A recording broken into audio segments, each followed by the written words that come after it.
예수님께 우리 영광의 박수 합시다. 할렐루야. 우리 옆에 사람과 인사합시다. 어떤 어려움이 와도 우리는 예수님의 사랑을 확신할 수 있습니다. 옆에 사람과 인사하십시오. 시작.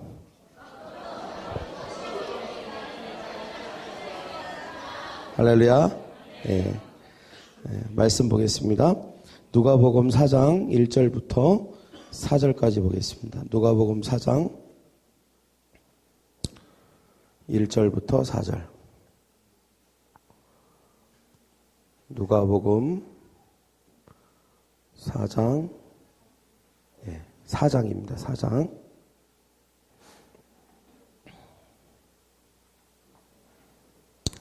1절부터 4절까지만 보겠습니다. 같이 읽겠습니다. 시작. 예수께서 성령의 충만함을 입어 요단강에 돌아오사 광야에서 40일 동안 성령에게 이끌리시며 마귀에게 시험을 받으시더라. 이 모든 날에 아무것도 잡수시지 아니하시니 날수가 다함에 줄이신지라. 마귀가 이르되 내가 만일 하나님의 아들이거든 이 돌들에게 명하여 떡이 되게 하라. 예수께서 대답하시되 기록한 바 사람이 떡으로만 살 것이 아니라 하였느니라. 아멘. 할렐루야. 기독교는 관계의 종교입니다. 관계의 종교. 특별히 우리가 하나님과의 관계가 모든 것을 결정하죠. 하나님과의 관계가 사람과의 관계, 가족과의 관계, 그리고 모든 우리가 접하는 모든 삶의 영역과의 관계에 결정적인 영향을 미치게 되어 있습니다. 그래서 우리가 하나님과의 관계가 어떠한가, 이것이 우리의 삶에 가장 중요하다고 할 수 있죠. 우리가 하나님의 관계, 하나님과 친하다, 친밀하다, 또 하나님이 나와 함께 하시다, 하나님이 나를 사랑하신다 라고 하는 확신이 우리 안에 있게 된다면 그 확신은 반드시 여러분의 삶의 모든 영역 가운데 번성과 축복과 승리를 가져다 줄 것입니다. 그래서 스스로 번성하는 일이 일어날 거예요. 여러분의 재정도 여러분이 노력해서 재정이 생기는 게 아닙니다. 여러분이 무엇을 했기 때문에 재정이 생기는 게 아니에요. 하나님이 나와 함께 하시기 때문에 형통의 복을 부어주시는 것입니다. 우리가 하는 일도 마찬가지죠. 직장에서 우리의 꿈과 비전도 마찬가지입니다.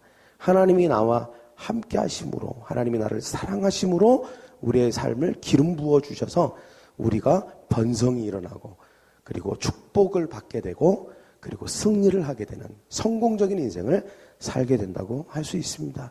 그래서 항상 우리가 늘 기억해야 될 것은 내가 무엇을 할 것인가 보다도 내가 하나님과의 관계가 어떠한가에 대해서 항상 물어봐야 되는 것이죠.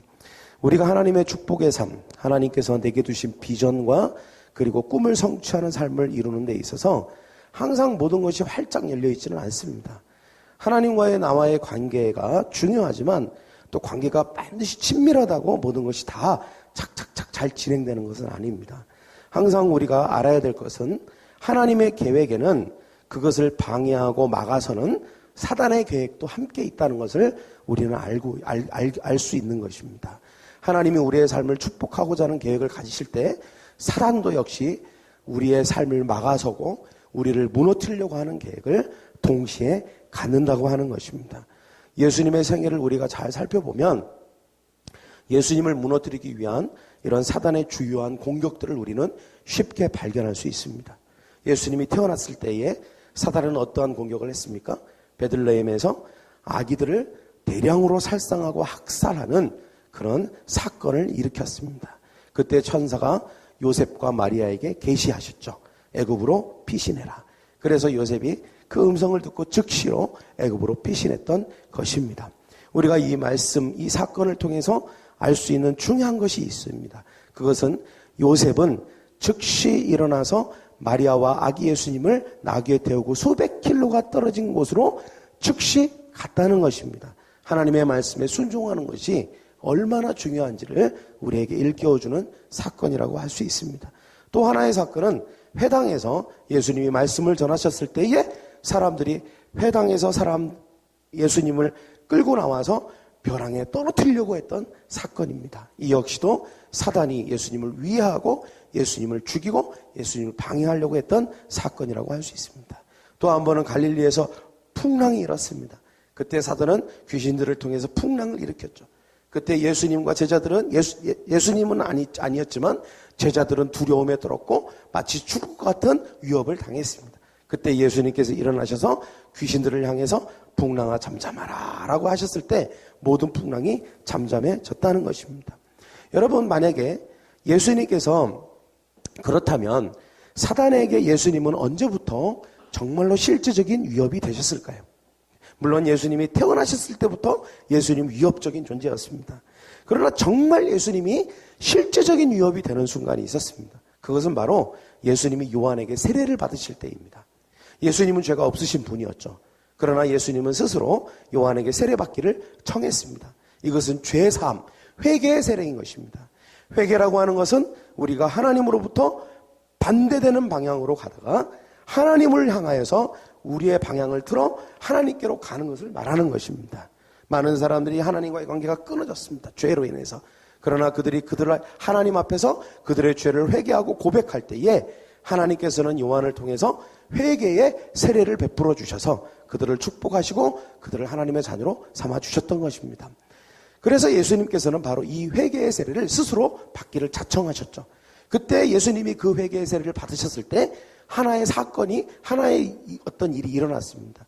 그것은 바로 뭐냐면 바로 하늘에서 하나님의 음성이 들렸던 것입니다. 이는 내 사랑하는 자요 내 기뻐하는 자라 라고 하는 하나님의 음성이 들렸습니다. 그리고 하늘로부터 비둘기가 성령으로 내려오셔서 예수님께서 성령의 충만함을 입게 되셨습니다. 바로 이 순간이 바로 사단이 가장 예수님을 위협적으로 느끼는 순간이었던 것입니다. 여러분, 우리의 삶에도 이런 일들이 일어납니다. 우리가 사단에게 실질적인 위협적인 존재가 될 때가 있습니다.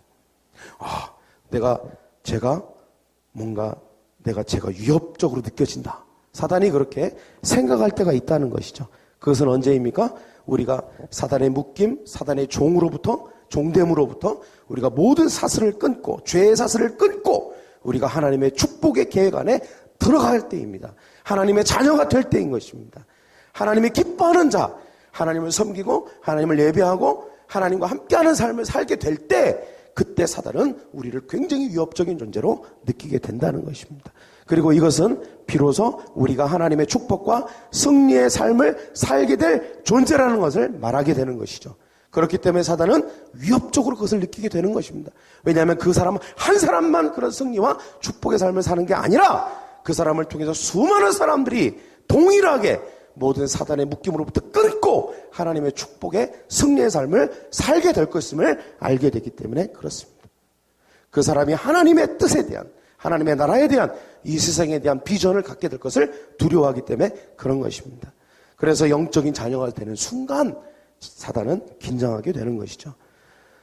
이제 그 사람이 하나님의 뜻을 알게 될 거기 때문에, 그 사람이 하나님의 계획을 알게 될 거기 때문에, 그래서 사단 자신의 나라를 위협할 강력한 존재가 될 것을 알기 때문에 그런 것입니다.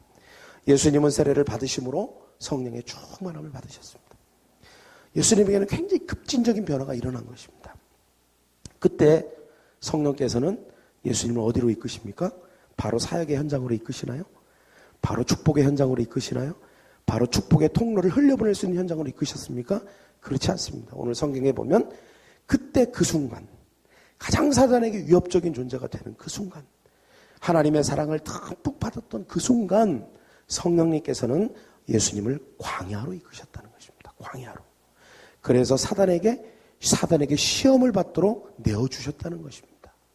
여러분, 우리가 하나님이 내게 주신 비전, 하나님이 내게 주신 축복의 계획 안에 완전히 들어가고자 할 때, 그래서 성공적인 인생, 축복의 인생을, 완전한 인생을 살고자 할 때 반드시 필요한 게 있습니다. 그것은 우리가 영적으로 준비되어야 한다는 것입니다. 우리 안에 갈등이 없어야 된다는 것입니다. 우리 안에 모든 유혹과 의문의 증서들이 다 찢어져야 된다는 것입니다. 우리 안에 하나님의 말씀과 약속에 대한 확신이 비로소 자리 잡아야 한다는 것입니다. 그래서 예수님은 친히 그것을 모범을 보여주시기 위해서 모든 예수 그리스도를 따르는 모든 제자들과 예수님을 따르는 사람들에게 바로 이렇게 사단의 유혹을 이기는 것이다 라고 하는 것을 보여주시기 위해서 예수님은 친히 시험의 장소로 가셨던 것입니다. 우리가 성령에 이끌려 일상적인 삶에서 영적인 삶으로 나아가려고 할 때, 그리고 영적인 삶을 통해서 하나님의 축복을 받으려고 할 때 사단은 즉각적으로 우리를 공격하는 것입니다. 사단은 모든 방법을 동원해서 공격할 것입니다.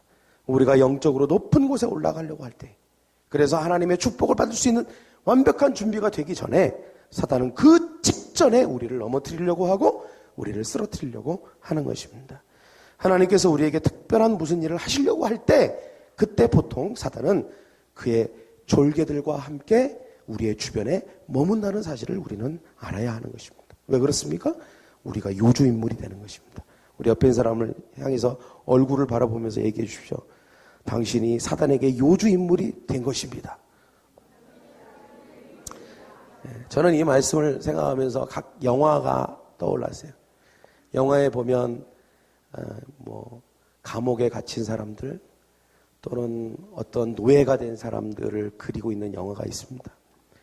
거기는 다 그들의 운명처럼 그 삶을 순응하고 살아가고 있죠. 거기서 노예처럼 살다가 그냥 생명을 다할 사람들입니다. 근데 그 중에 어떤 한 사람이 이렇게 살 수는 없다. 그래서 깨어있는 사람이죠. 그래서 그 사람이 계획을 하는 것입니다. 어떻게 하면 이 노예의 삶에서, 이 묶여있는 삶에서 우리가 탈출할 수 있을까? 그래서 그 사람이 다른 사람에게 이야기하기 시작합니다. 뭔가 그 사람은 노예의 눈빛이 아니에요. 그 사람은 같은 노예의 삶을 살고 있는 것 같지만 아주 살아있는 눈빛을 가지고 있습니다. 항상 그에게는 꿈이 있고 계획이 있는 것입니다. 그래서 나는 이것으로부터 벗어날 것이다. 나는 절대 이들이 나의 삶을 묶을 수 없다. 라고 하는 그런 눈빛을 가지고 있는 한 사람이 있습니다. 여러분, 그 한 사람이 눈에 띄일까요? 안 띄일까요? 분명히 눈에 띄게 돼 있습니다. 분명히 뭔가 다르다는 거예요. 그래서 간수는, 그리고 그 노예들을 억압하는 사람들은 항상 그 사람을 요주의 인물로 보는 것입니다. 저 사람이 다른 사람에게 어떤 영향을 미칠지, 언제 탈출할지를 항상 주의해서 보는 것입니다. 여러분, 사단은 우리가 결코 하나님의 축복의 삶을 사는 것을 원하지 않습니다. 우리가 우리의 삶의 레벨을 올리고, 그래서 정말 지금 이 순간보다 훨씬 더 좋은 삶을 사는 것을 결단코 사단은 원하지 않습니다. 어떻게든지 끌어내리고 어떻게든지 그 수준을 다시 낮춰서 옛날의 삶, 처음의 삶으로 하나님을 알기 이전의 삶처럼 만들어버리는 것이 사단의 최종적인 목표라고 하는 것입니다. 그래서 역시 예수님도 동일한 시험을 받으셨죠. 그러나 예수님은 이 시험을 통해서 사단을 어떻게 이기고 사단의 원수와의 싸움에서, 영적 전쟁에서 어떻게 승리하고 이기는지를 우리에게 모델로 보여주신 것입니다. 왜냐하면 아담은 똑같은 시험을 받았는데 아담은 실패했습니다. 그리고 모든 인류는 아담의 모델을 따라서 모두 실패했던 것입니다.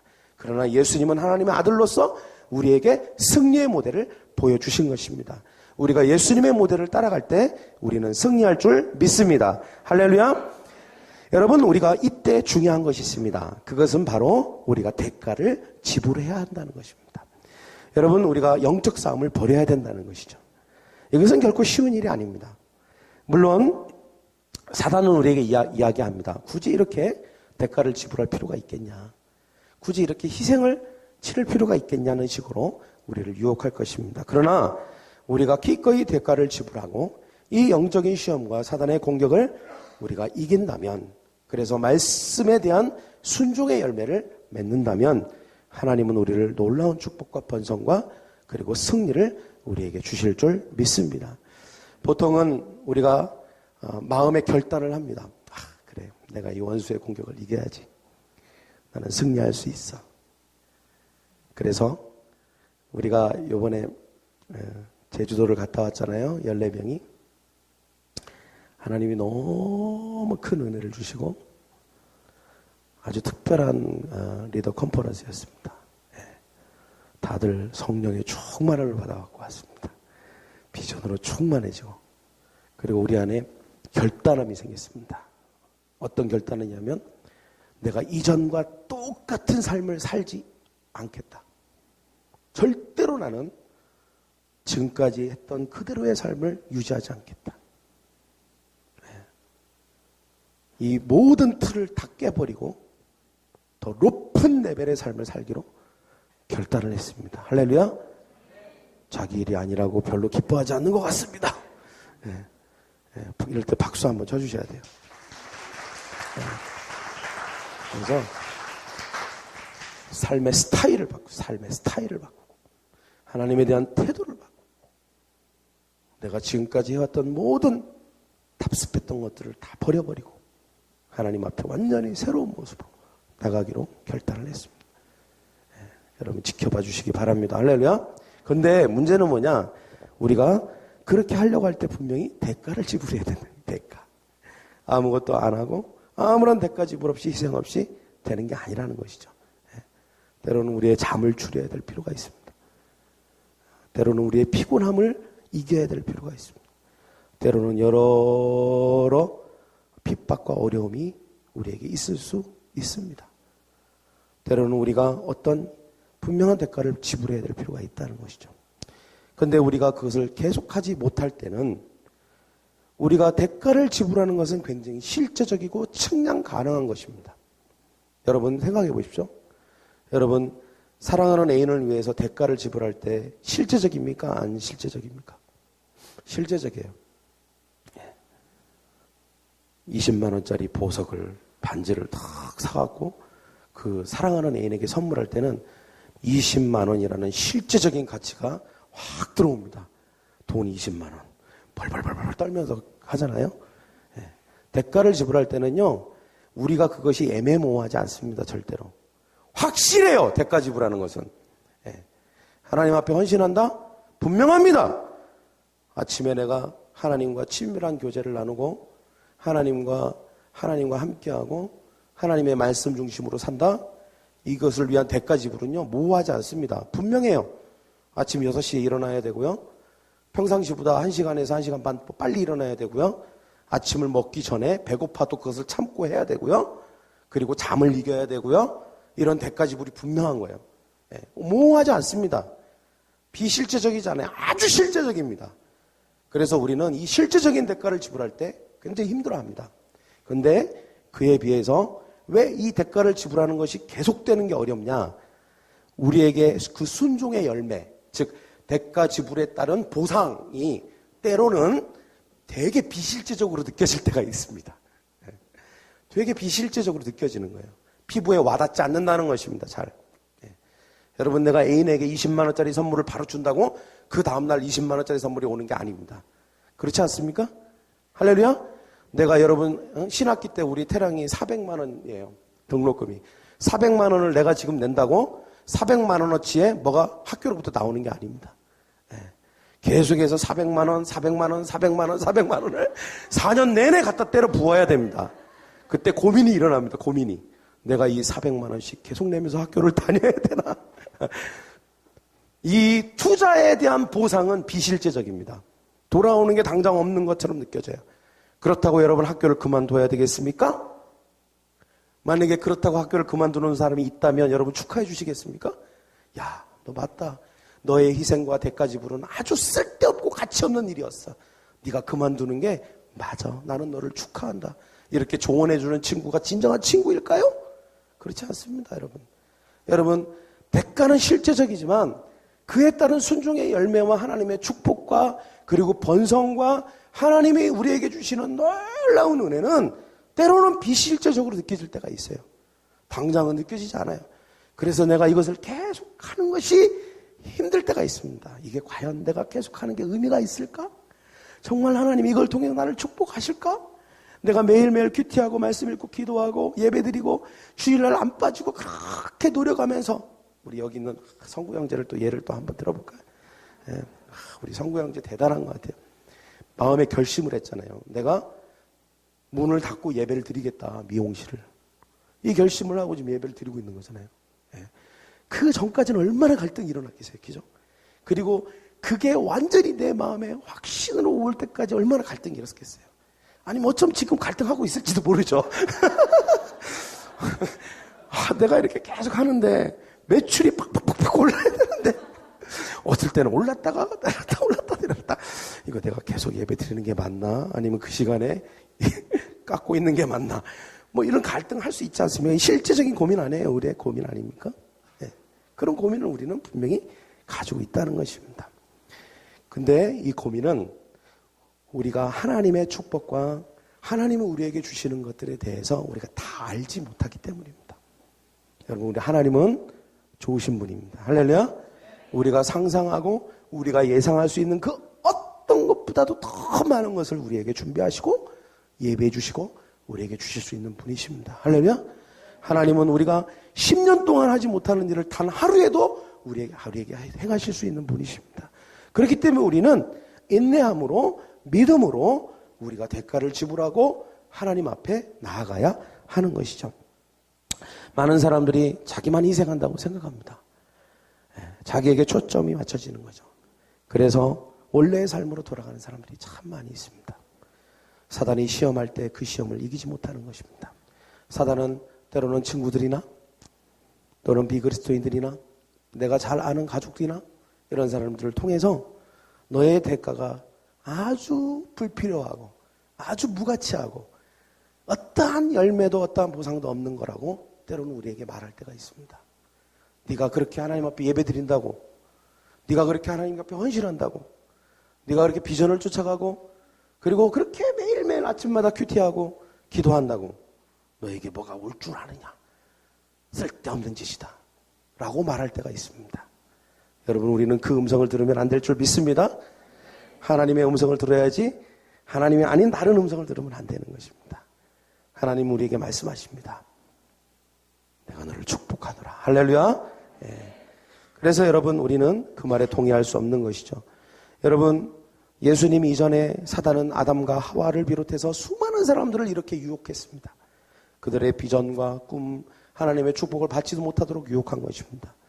오늘날 사단은 똑같은 수법으로 수천 년 동안 같은 수법으로 유혹했고 수천 년 동안 같은 수법으로 우리를 시험하고 아담과 하와 이후에 예수님에게까지도 동일한 방법으로 예수님을 시험했던 것입니다. 그러나 예수님은 그 시험을 이기신 분이십니다. 할렐루야. 우리의 모델은 아담과 하와가 아니라 예수님인 줄 믿습니다.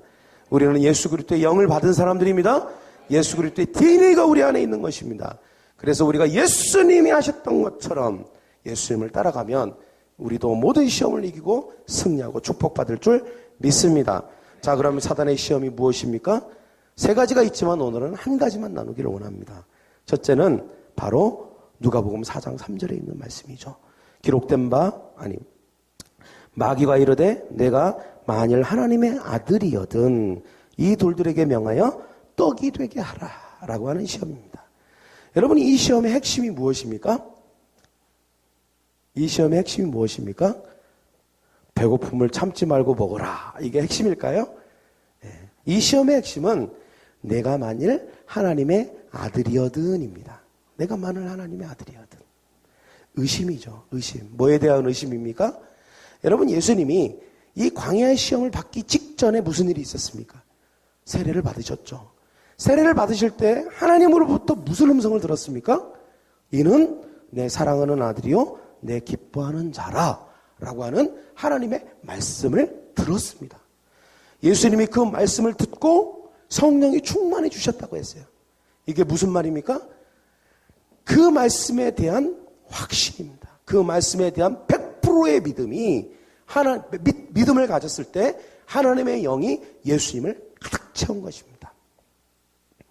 예수님 안에 그 확신을 가지고 있었던 것이죠. 그런데 지금 사단이 무엇을 건드는 것입니까? 바로 그것을 흔드는 것입니다. 그것을 건드는 거예요. 내가 정말 하나님의 아들이냐? 내가 정말 하나님이 너를 기뻐하시는 건 맞냐? 이렇게 흔드는 것입니다. 이것은 하나님의 말씀에 대한 의심인 것입니다. 하나님과의 관계에 대한 의심을 심어주는 것입니다. 정말 하나님이 너와 함께 하시는 거 맞냐? 하나님이 너를 사랑하셨다고 하는데, 너를 자녀 삼으셨다고 하는데, 너 정말 하나님의 자녀 맞냐? 라고 하는 것으로 우리에게 시험하는 것입니다. 그리고 그 의심을 불러일으키는 것입니다. 여러분, 예수님은 이것을 굳이 증명할 필요가 없으셨어요. 예수님이 어떻게 반응하십니까? 만약에 예수님이 이것을 증명해야 했다면 예수님도 역시 동일하게 의심이 들어갔을 것입니다. 왜냐하면 이것을 증명하기 위해서 사단이 뭐라고 요구합니까? 돌을 떡으로 만들어 먹어라. 이것은 무엇이냐면 때때로 우리가 하나님의 자녀고 하나님의 아들이고 하나님이 나를 사랑하신다는 사실을 옳지 못한 동기로 그것을 증명하라고 할 때가 있습니다.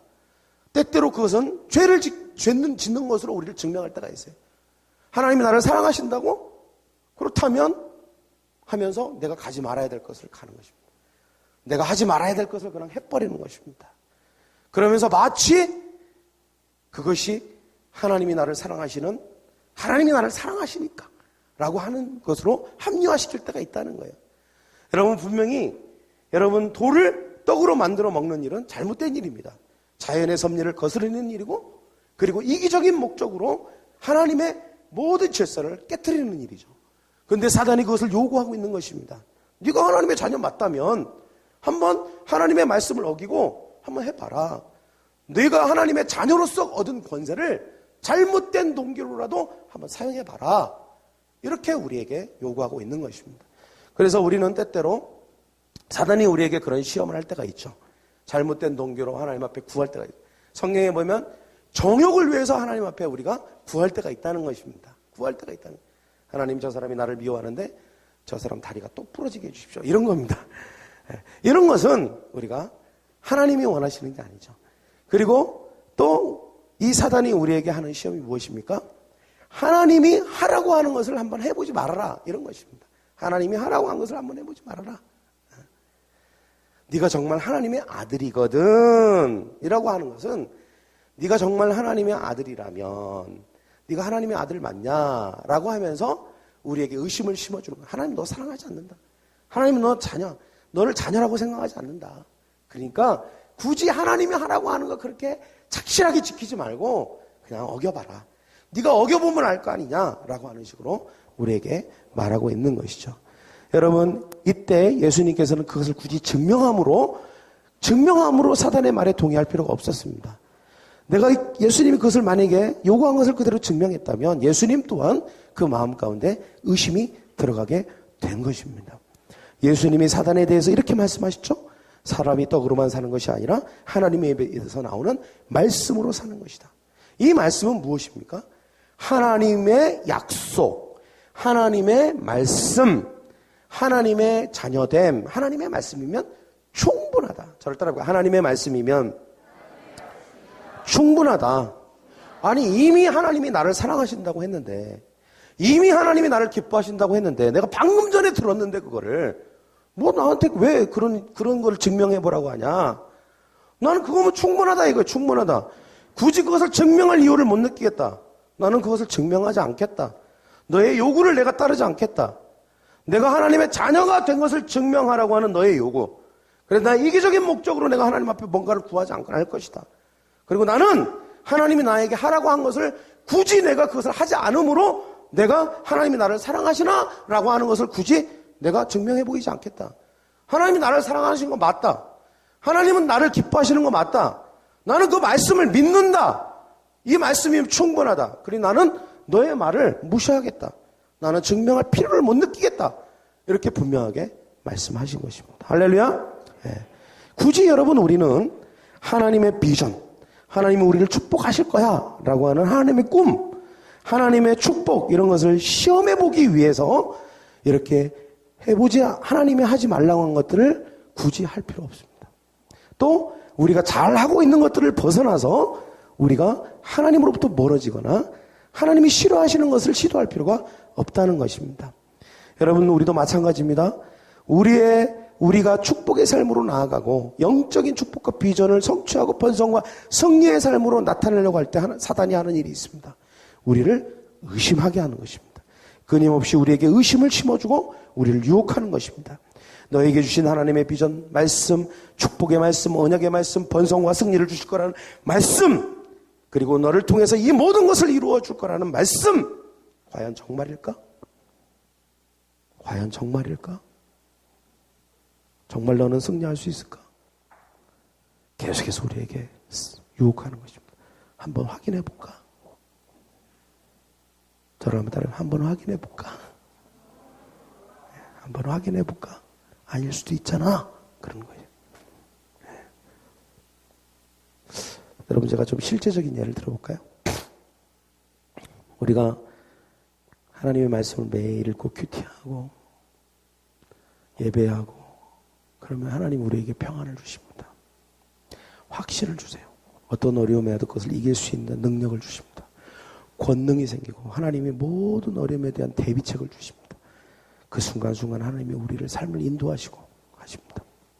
어느 순간 내 마음 안에 내가 이렇게 하나님과 동행하는 삶을 하는 게 때로는 많은 대가를 지불하게 되잖아요. 하나님이 줄 축복은 엄청나지만 당장 내가 느껴지는 게 별로 없을 때가 있습니다. 왜? 급한 일, 힘든 일들이 우리 안에 삶에 닥칠 때이죠. 막 급한 일 있잖아요. 그러면 그런 것들에 대해서 의심이 생깁니다. 내가 지금 이렇게 어려운 문제가 있고 이렇게 좀 심각한 문제가 갑자기 생겼고 내가 이렇게 되게 급박한 일이 생겼는데 내가 이것을 좀 쉬면 안 될까? 이런 생각이 좀 들죠. 좀 나중에 하면 안 될까? 하던 것을 멈춰도 아무 일도 일어날 것 같지 않은 거예요. 그래서 하루 이틀 이렇게 안 합니다. 안 하게 되죠. 안 하게 됩니다. 그러면 이것을 뭐냐면 이것은 사단이 우리에게 네가 정말 하나님의 아들이거든. 하나님 너 사랑하셔. 하나님 너 기뻐하셔. 그리고 네가 하나님과의 관계 안에 계속 있을 때 너는 반드시 축복을 받아라고 하는 것에 대한 의심이죠. 그죠? 급한 일을 통해서 여러분 예수님에게 마치 힘이 줄이신지라 굉장히 어려운 문제인 것입니다. 40일 동안 아무것도 먹지 못했다는 것은 굉장히 어려운 고난이 있다는 거예요. 그 어려운 고난을 통해서 예수님을 흔들고 있는 것입니다. 사단은 항상 우리의 삶에 이런 우리가 평안할 때 우리를 흔드는 게 아니라 우리의 삶에 어떤 문제를 통해서 우리를 흔들어 놓습니다. 의심을 심어주는 것이죠. 그때 우리가 사단이 주는 이 의심, 사단이 주는 음성을 우리가 의심이 생길 수는 있지만 그것을 우리는 이겨내야 되는 것입니다. 사단아 물러가라. 하나님의 말씀이면 충분하다. 내가 비록 이렇게 급박하고 어려운 문제가 있지만 나는 하나님의 말씀을 통해서 하나님이 이 모든 것을 다 이기고 승리해 주실 줄 믿는다. 할렐루야. 그리고 계속 그것을 해나가야 되는데 안 하는 것입니다. 쉬는 거예요. 동의하는 것입니다. 마치 내가 시험해보는 거예요. 증명해보는 거예요. 정말 내가 이것을 안 해도 괜찮을까? 라고 하는 것을 증명해보는 거예요. 이거 안 해도 아무 문제 없지 않을까? 이렇게 한번 테스트해보는 것입니다. 하나님과 멀어져도 괜찮을라나? 테스트해보는 거예요. 한번 가까이 있어보니까 너무 좋긴 한데 멀어져도 괜찮은지 한번 테스트해보는 거예요. 테스트하다가 결국은 시험에 넘어가는 것입니다. 여러분 의심 자체는 죄가 아니에요. 여러분 사단은 처음부터 우리에게 죄를 주지 않습니다. 처음에 사단이 우리에게 주는 건 의심입니다. 의심. 여러분 처음부터 하나님과 멀어지는 게 아니에요. 여러분 어느 사람이 갑자기 여러분 연인이 있는데 두 사람이 여러분 연인이 어제까지 뜨겁게 사랑하다가 오늘 아침에 바로 확 식어서 헤어지는 거 봤습니까? 그런 거 봤어요? 어제까지는 뜨겁게 사랑해요. 너무 사랑해. 그리고 잠자고 나서 갑자기 그 사랑이 다 식어버렸어. 한꺼번에 빵. 그래갖고 헤어졌어요. 그런 일이 일어나나요? 절대 그렇지 않아요. 그렇지 않죠. 처음부터 그런 일은 일어나지 않습니다.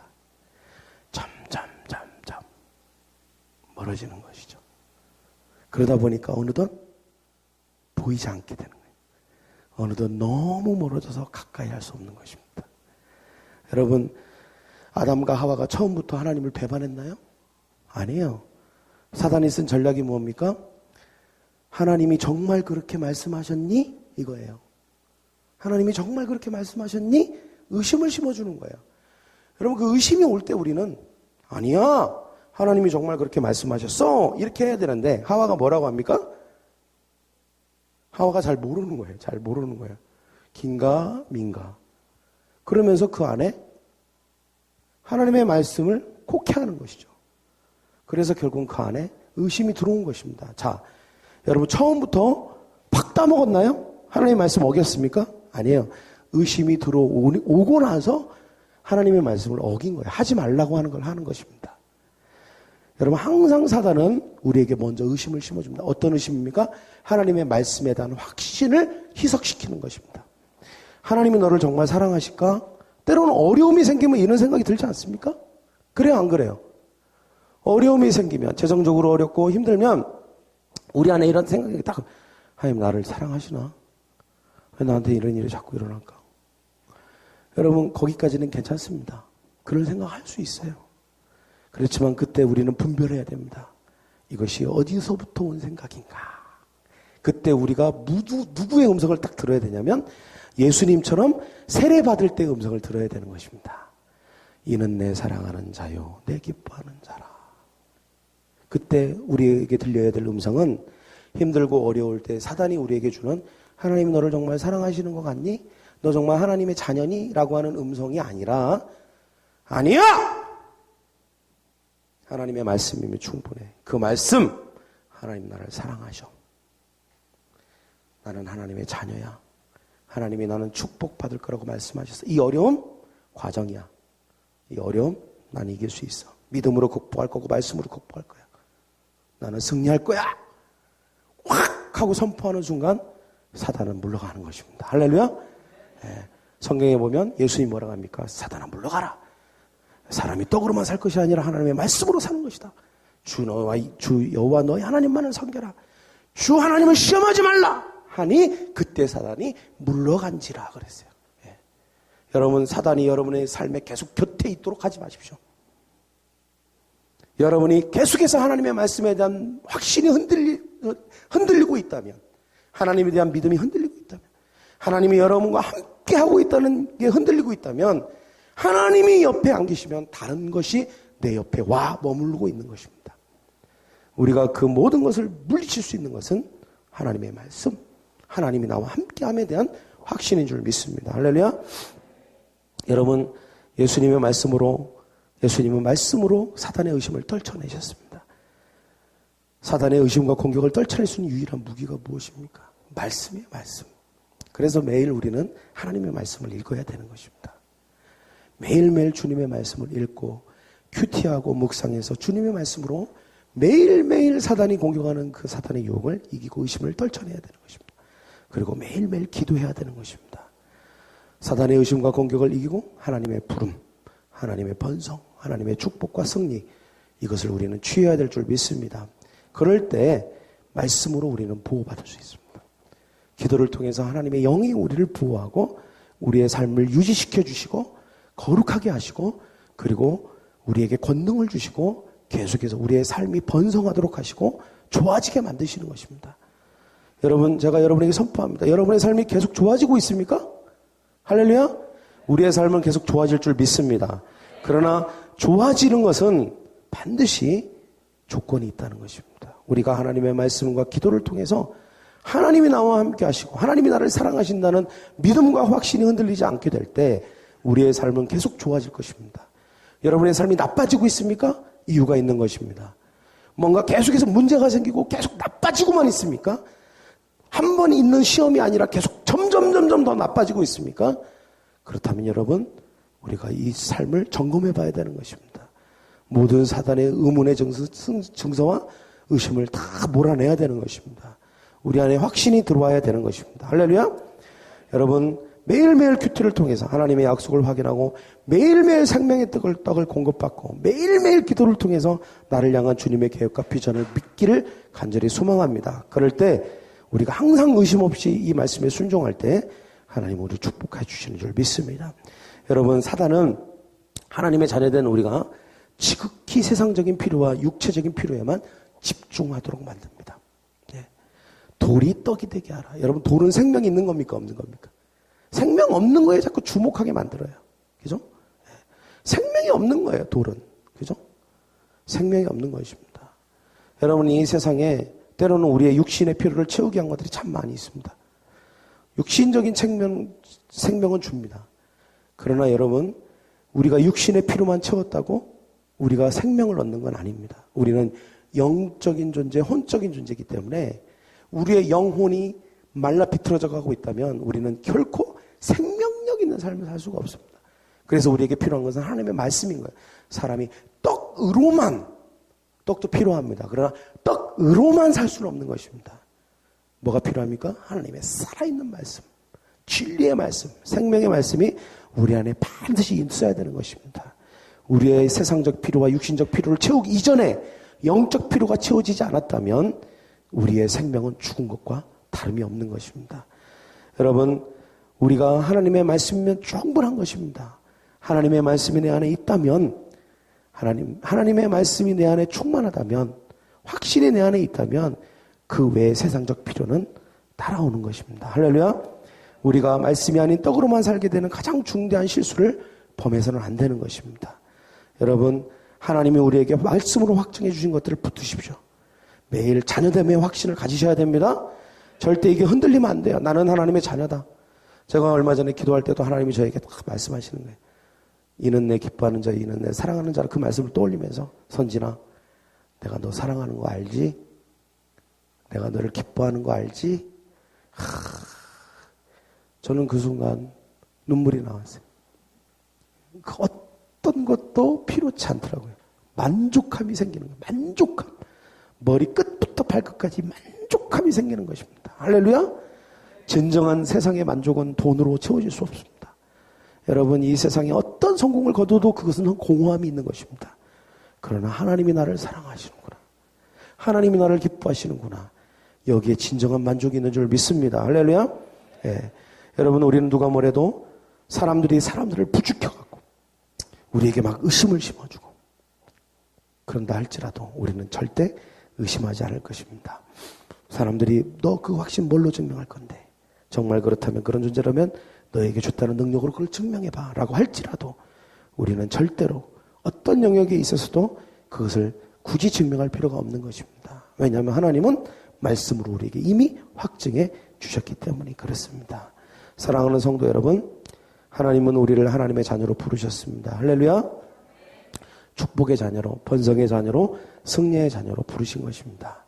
그리고 우리에게 말씀으로 약속해 주셨습니다. 말씀 붙들고 믿음으로 가면 하나님 우리의 삶을 일으켜 주실 줄 믿습니다. 사단의 공격으로 넘어져서 의심에 넘어가서 하나님의 계획에서, 비전에서 혹시 멀어지신 분들이 있습니까? 목사님, 저는 생각해 보니 너무 많이 사단의 이 공격의 시험에 많이 넘어진 것 같아요. 그래서 내 안에 정말 하나님이 내가 너를 사랑하는구나, 내가 너를 사랑한다, 내가 너를 기뻐한다, 이런 확신보다는 그냥 전혀 그런 마음이 들지 않아요 라고 하는 분이 계십니까? 여러분, 두려워하지 마십시오. 실망하지 마십시오. 여러분, 예수님은 우리의 모델이 되십니다. 할렐루야. 예수님은 사단의 시험을 이기신 분이십니다. 어떻게 될까요? 다시 예수님께 돌아가면 됩니다. 다시 예수님을 집중하면 됩니다. 예수님의 말씀에 귀를 기울이면 됩니다. 그리고 예수님이 십자가에서 이기신 그 승리를 취하면 되는 것입니다. 그 이전에 우리가 회개해야 됩니다. 주님, 내가 주님이 하신 말씀에 대한 확신을 갖지 못하고 의심을 받아들였습니다.